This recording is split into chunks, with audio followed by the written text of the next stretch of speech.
দিয়ে চার্জশিট দিয়ে দিত, তাহলে দেয়নি কেন? তাহলে স্ট্রং তথ্য প্রমাণ নেই তাই দেয়নি, অথচ মিডিয়া ট্রায়াল হয়ে গেল। তারা প্রভাবশালী, তাদের কারা গার্ড করছে প্রভাবশালী, পুলিশ খারাপ, প্রশাসন খারাপ, সব হয়ে গেল। খুব দুঃখের সঙ্গে বলবো, আমি অভয়ার বাবা মাকে শ্রদ্ধা করি, তাদের বুকের আগুন চোখের জল বুঝি, কিন্তু কিছু খারাপ লোকের চক্করে পড়ে মেয়ের মৃত্যুর পরের দিন থেকে রোজ নিয়মিতভাবে সাংবাদিক বৈঠক করে শেখানো বুলি, কোর্টে গিয়ে সিবিআই চেয়ে আনা, এগুলো করে নিজেদের মেয়ের আততায়ীকে বিচারে বিলম্বিত করা, বিচারে বিলম্ব, এর জন্য দায় কিন্তু তার বাবা মারও। আরজি করের পৈশাচিক ঘটনার কড়া ভাষায় নিন্দা করে দোষীদের ফাঁসির সাজা চেয়েছি আমরা। 24 ঘন্টার মধ্যে কলকাতা পুলিশ মূল অভিযুক্তকে অ্যারেস্ট করে নিয়েছিল। সেই সময় উই ওয়ান্ট সিবিআই এর দাবি তুলেছিলেন যারা, তারাই এই ঘটনার আসল মর্ম বর্তমানে বুঝবে। কুলতলি ফারাক্কায় এতদিনে বিচার হয়ে তদন্ত শেষ হয়ে ফাঁসির সাজা হয়েছে। নানা রকম গল্প আমদানি করে সূত্রের আমদানি হলো আরজি করে। সিবিআই সূত্র মারফত জানাচ্ছে, এ কেমন সূত্র যে চ্যানেল এবং খবরের কাগজকে কানে কানে জানায় না, অথচ চার্জশিটে লিখতে পারে না? কিভাবে কুৎসা রটানো হয়, ভাইরাল অডিও, সেসব কোথায়? ডাক্তারদের মধ্যে গোষ্ঠীদ্বন্দ্ব ছিল, সেখানে সিপিএম, নকশাল, অতি বাম নানা সংগঠন নানান গল্প তৈরি করেছে। এবার সিবিআই তদন্তে সেগুলো উঠে আসেনি। যারা নিমন্ত্রণ করে সিবিআইকে ডেকেছেন, তারা সিবিআই এর সঙ্গে এখন গিয়ে কথা বলুন। এখন তো সিবিআই মানি না বললে চলবে না। নানান গল্প কথা ছড়িয়ে, তথ্যহীন প্রাণহীন গল্প কথা ছড়িয়ে মানুষের আবেগকে বিপদে চালিত করেই এই ঘটনায় ঘটিয়েছে বলে হাওড়ার বড়গাছিয়া বইমেলায় এসে জানালেন কুণাল ঘোষ। দেখুন, আমি একটা কথা বলি, আরজি করের ঘৃণ্য পৈশাচিক ঘটনা, আরজি করের ঘটনায় যে মূল অভিযুক্ত সঞ্জয় রায়, তাকে কলকাতা পুলিশ 24 ঘন্টার মধ্যে গ্রেফতার করেছিল এবং তদন্ত ঠিক দিকে এগোচ্ছিল। এখন তারপরে অনেকের মনে হলো we want CBI, we want CBI, তো সিবিআইতে গেছে। এবার যারা নেমন্তন্ন করে সিবিআই ডেকে এনেছিল, যেদিনকে সিবিআই হলো সেদিনকে কত পৈশাচিক হয়েছে এইবার দেখবো, তো কী হলো? তো সেই সিবিআই এখনো পর্যন্ত এটা প্রমাণ করতে পারেনি যে মূল ধর্ষণ এবং খুনের ঘটনার সঙ্গে এই সন্দীপ ঘোষ বা অভিজিৎ বাবু তাদের কোনো সম্পর্ক ছিল।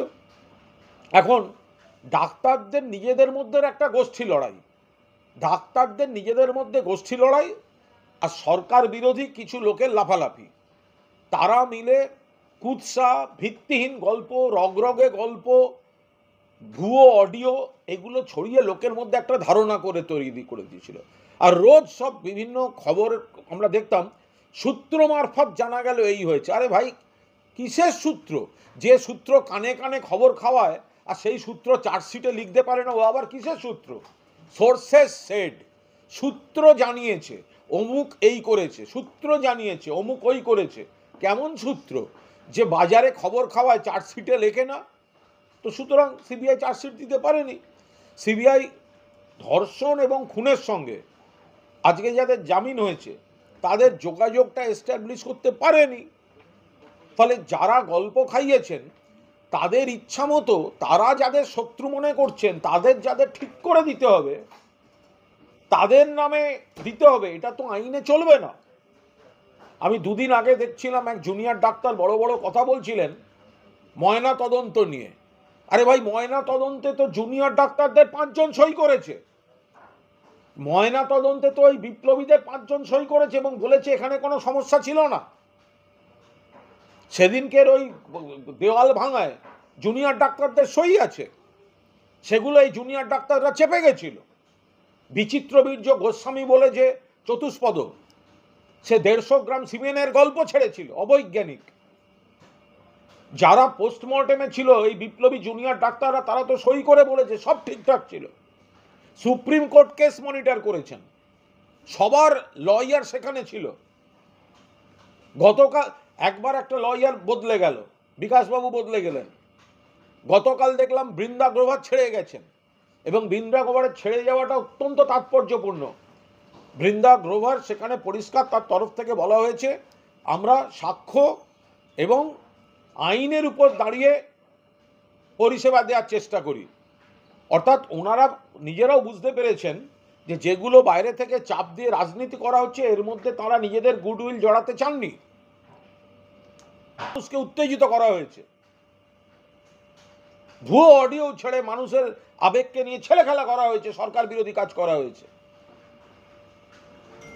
যদি এদের যোগ না থাকে তাহলে এদেরকে অকারণে কেন সমাজে ভিলেন বানিয়ে ধর্ষণ এবং খুনের মতো কুৎসিত জিনিসের সঙ্গে যুক্ত করে যে পুলিশ অফিসার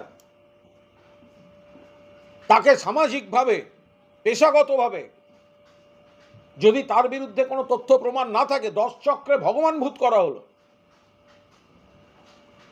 যারা কাগজ পড়ে টিভি দেখে সোশ্যাল মিডিয়ায় নেচে বেরিয়ে তাদের ক্ষতি করলেন, সে ক্ষতিপূরণ কে দেবে?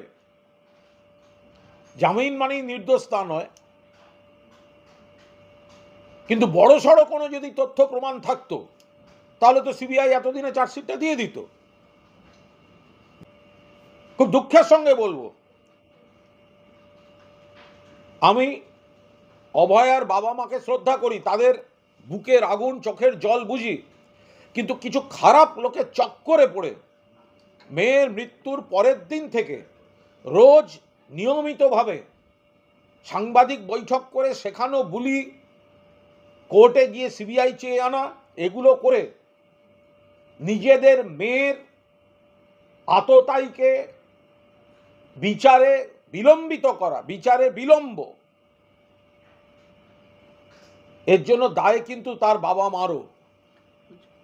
কারণ কুলতলি দেখেছেন, ফরাক্কা দেখেছেন, উত্তরবঙ্গ দেখেছেন। যদি কলকাতা পুলিশের ওপর ভরসা রাখতেন এতদিনে ফাঁসির সাজাটা ঘোষণা হয়ে যেত। আপনারা ডেকে এনেছেন সিবিআই, এখন উল্টো কথা বললে হবে না। যারা সিবিআই ডেকে এনেছেন তাদেরকে এখন উল্টো কথা বললে হবে না। সিবিআই এর তদন্ত কলকাতা পুলিশের তদন্তের মান্যতা দিচ্ছে, গ্রেফতারিকেও মান্যতা দিচ্ছে।